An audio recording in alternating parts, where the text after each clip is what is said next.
चला next problem number 4, लिक्विडेशनचा number 4था problem. Went into voluntary liquidation 31st December 2015 on which date its a balance sheet was as follows. लायबिलिटीला बघा, share capital authorise 60,000 share of ₹10 each. ये तो हम total में नहीं लेते आणि हे टोटलमध्ये घ्यायचे पण नाही, बघायचे पण नाही. चला पुढे. Subscribe and paid up 39,000 share, हे subscribe and of ₹10 each and that is 3,90,000. Sundry creditor 3,58,600. Bank overdraft unsecured आहे. ओके. आणि जे क्रेडिटर आहे ते 3,58,600 आहे. Asset goodwill, freehold property, leasehold property, plant and machinery, stock, debtors, cash, profit and loss. Okay. Total है 7,72,600. Okay. नीचे देखो क्या लिखा हुआ है, एडजस्टमेंट सबसे इंपॉर्टेंट है. सनरी क्रेडिटर इंक्लूड, काय लिहितोय तो, सनरी क्रेडिटर इंक्लूड म्हणजे जे तुमच्या लायबिलिटीला सनरी क्रेडिटर आहे 3,58,600, इसके अंदर क्या इंक्लूड है, तो 48,400 के प्रेफरेंशियल क्रेडिटर है एंड ₹1,10,620 पार्टली सिक्योर्ड क्रेडिटर है. पार्टली का मतलब होता है लोन ऑन हाइपोथिकेशन, यानी हमने कोई ऐसे एसेट है जिसके ऊपर हमने कर्जा लिया हुआ है. ओके. देखते हैं कौन सा एसेट के ऊपर कर्जा लिया है, लोन लिया है. The liquidator realise the asset as follows. Next में लिखा हुआ है realise the asset as follows. कौन से एसेट है, देखो पहली वाली लीज होल्ड प्रॉपर्टी के ब्रैकेट में क्या लिखा है, देखो, which was used to the first instance to pay the partly secured creditor. तो लीज होल्ड प्रॉपर्टी हमने वहां पे मॉर्गेज रखा है और उसके ऊपर हमने लोन लिया है 1,10,620 प्रोराटा बेसिस.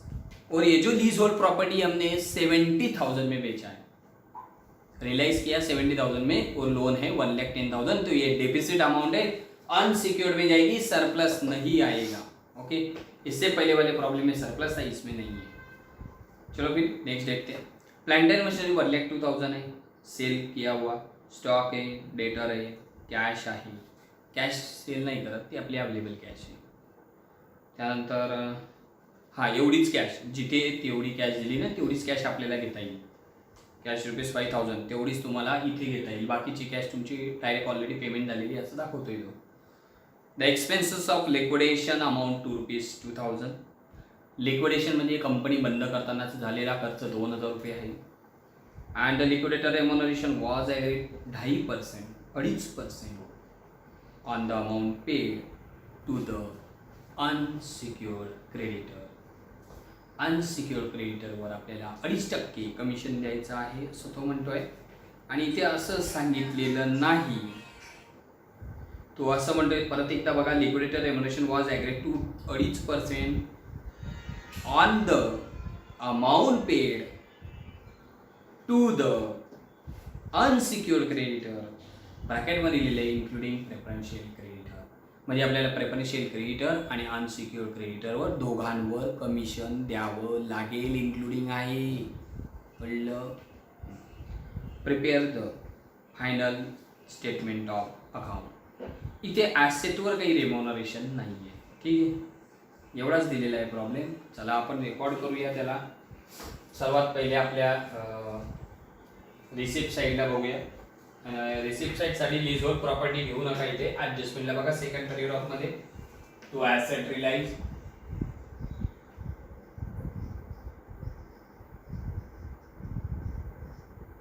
ॲसेट रिलाइजमध्ये काय काय येईल बघा. प्लांट अँड मशिनरी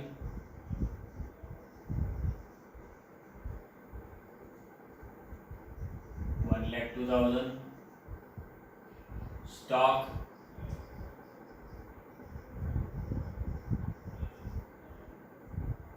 डेटर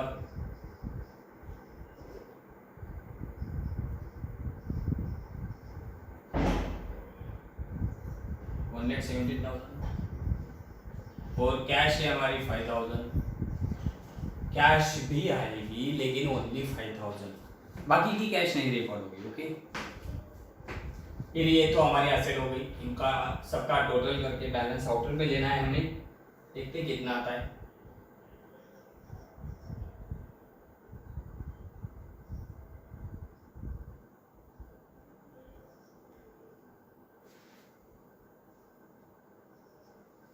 $3,02,000 एवढा बॅलन्स आहे अवेलेबल कॅश।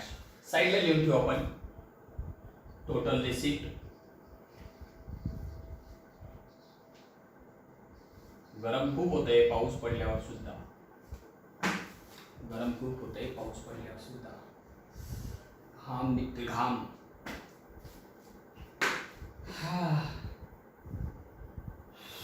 चला नेक्स्ट बघा।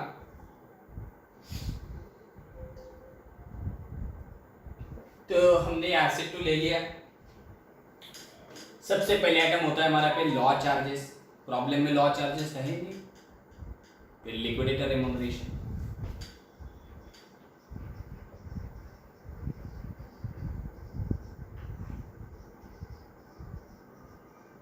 और लिक्विडेटर रेम्यूनरेशन एसेट के ऊपर भी नहीं है लेकिन अनसिक्योर्ड क्रेडिटर के ऊपर है, तो लिखते हैं ना फिर 2.5% ऑन सिक्योर्ड क्रेडिटर।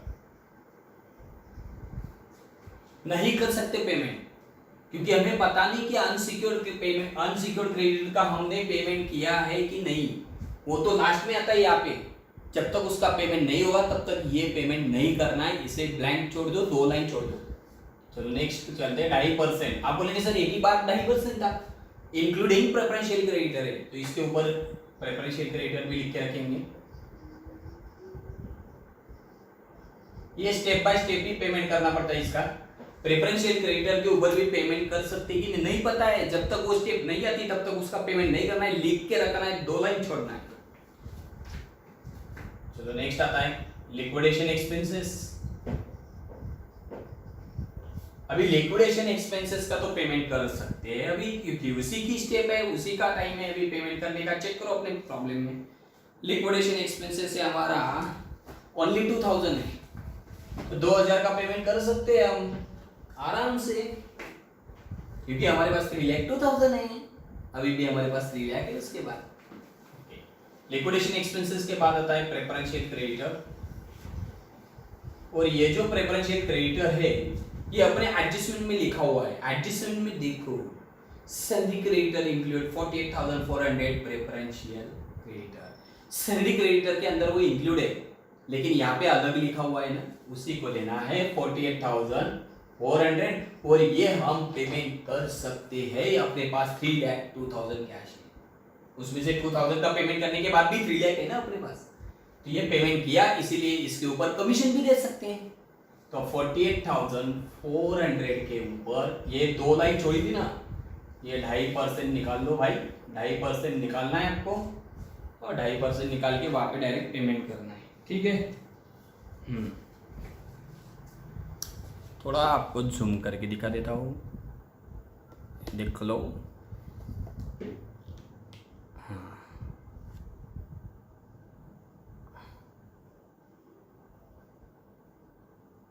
ठीक है।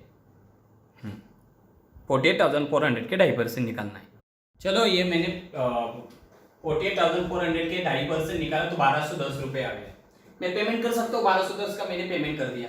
चलो अभी मेरा इसका पेमेंट हो गया, लिक्विडेशन हो गया, प्रेफरेंशियल हो गया। इसके बाद करते डिवेंचर होल्डर। अपने लाइब्रेरी में चेक करो है क्या, नहीं है तो चलो डैश कर दे, इसके बारे में कोई नहीं है तो चलते आगे।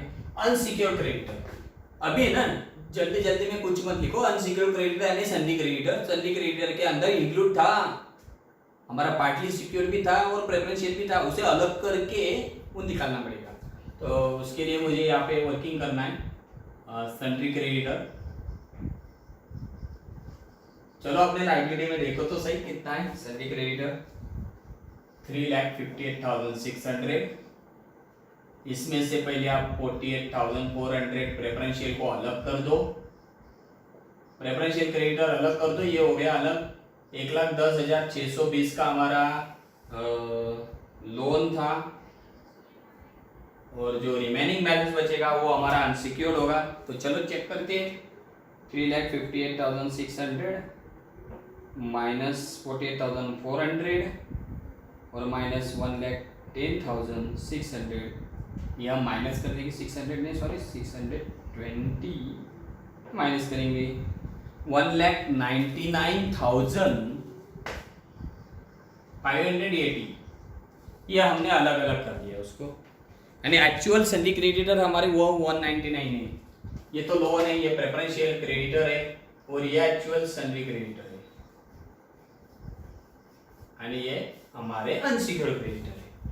तो काम करते हैं, यहाँ पे लिखता हूं मैं अनसिक्योर्ड क्रेडिटर।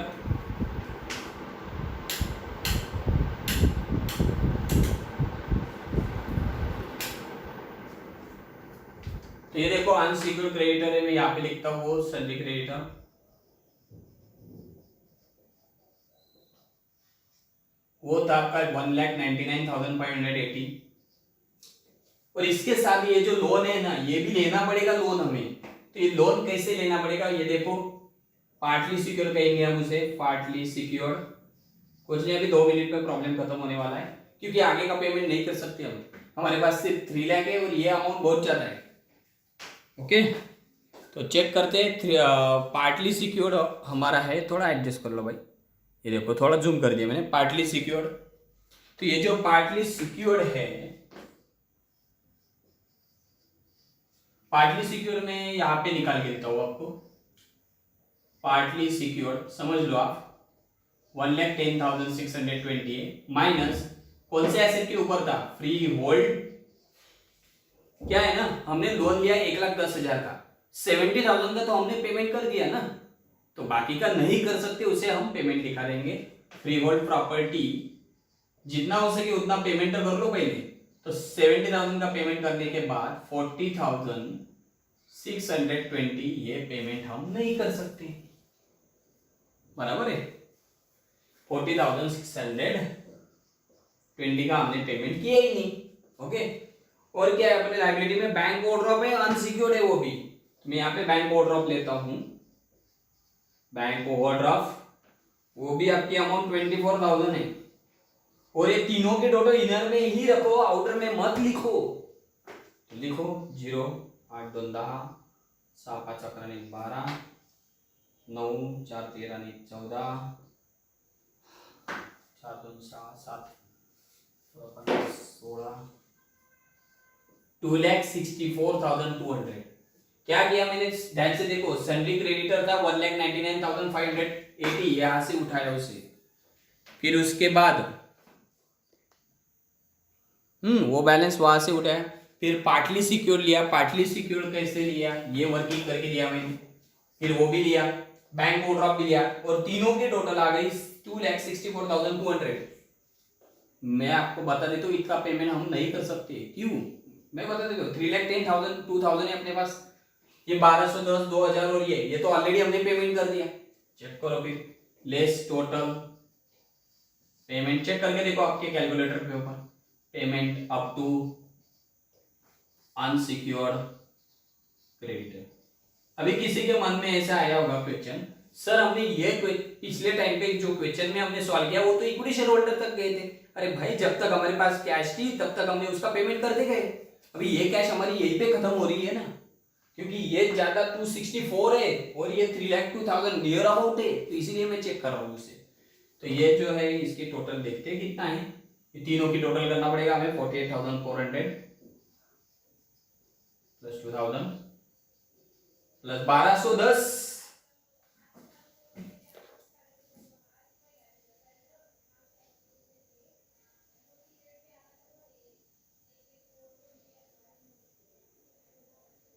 तो 51,620 का हमने ऑलरेडी पेमेंट कर दिया है।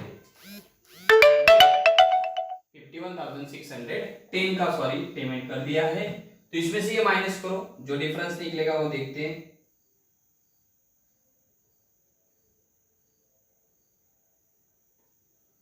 $2,50,390, ये हमारे पास अवेलेबल कैश है अभी। 2,50,000 अवेलेबल कैश है अपने पास। तो ये जो 2,50,000 अवेलेबल कैश है, इसमें से हम ये पेमेंट तो नहीं कर सकते ना, ये वाला नहीं कर सकते। तो आप क्या करेंगे, सीधा इसको आउटर में लिखेंगे। नहीं नहीं नहीं, गलती हो जाएगी, क्योंकि ये जो अमाउंट है इसके अंदर ये कमीशन भी है 2.5%। ये बात ध्यान में रखना है आपको। अरे बाप रे, ये तो कुछ अलग ही हो गया सर।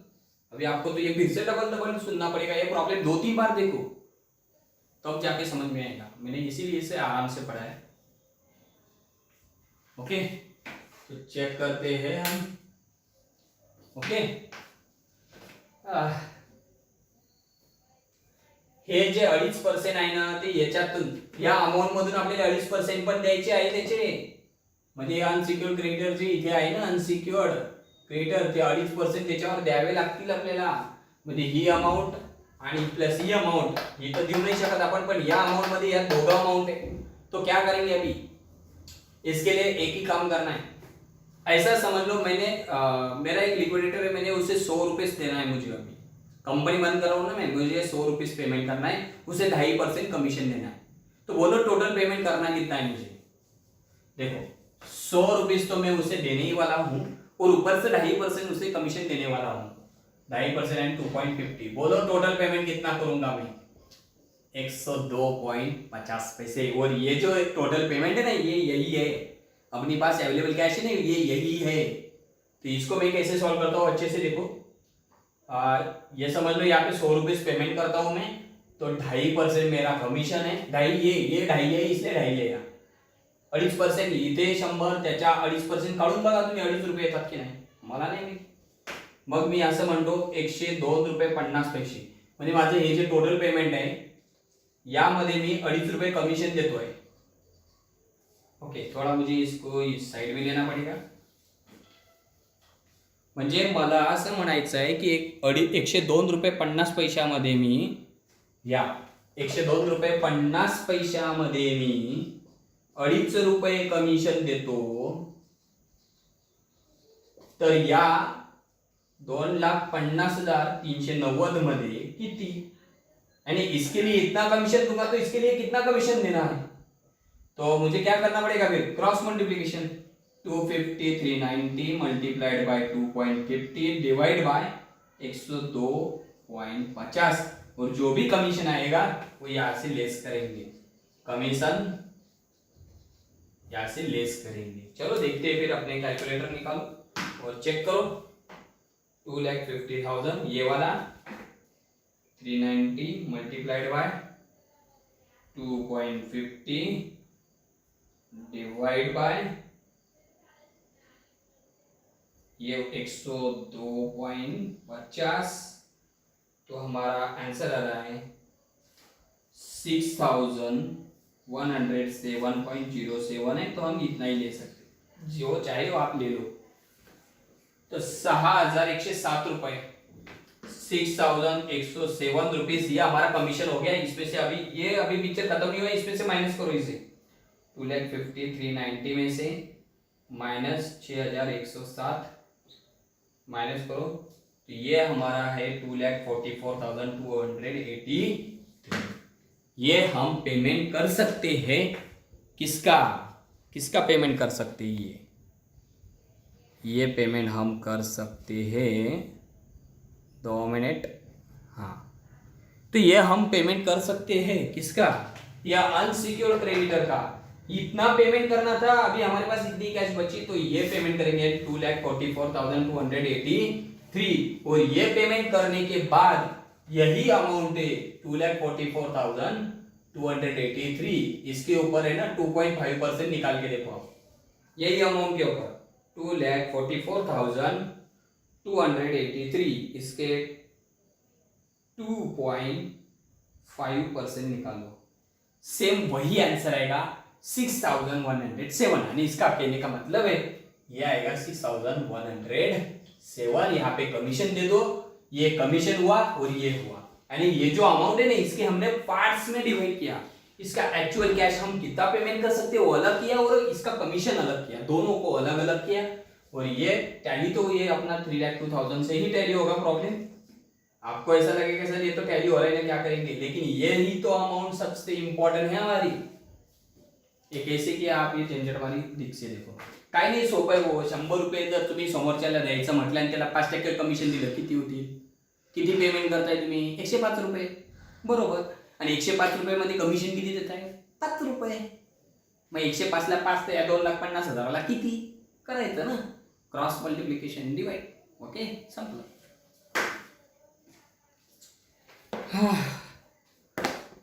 असेच प्रॉब्लेम आहे या चॅप्टरचे, बाकी काही नाही। ओके, सोडवा। खूप गरम होतंय पाऊस पडल्यावर पण, अरे त्यात पंखा लावू नाही शकत शिकवताना। चलो ओके, आप इसे थोड़ा जूम करके देखो। हाँ, खिचड़ी खिचड़ी पकती है, चले जाने दो, लिख लो भाई आप। वैसे ही दिखता है। Okay, take care and bye.